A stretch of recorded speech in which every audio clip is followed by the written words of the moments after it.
جيت عمي قلت يما سخنين ملوخيه، يما سخنين ملوخيه ودجاج.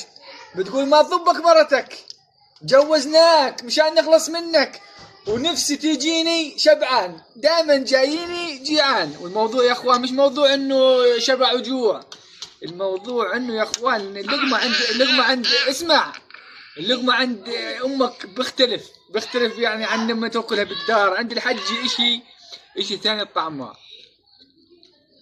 وبالمناسبة عصير تمر الهندي بعدها بتحل فيه الحجة. اجي عيد الاضحى، قديش ضايع عن عيد الاضحى؟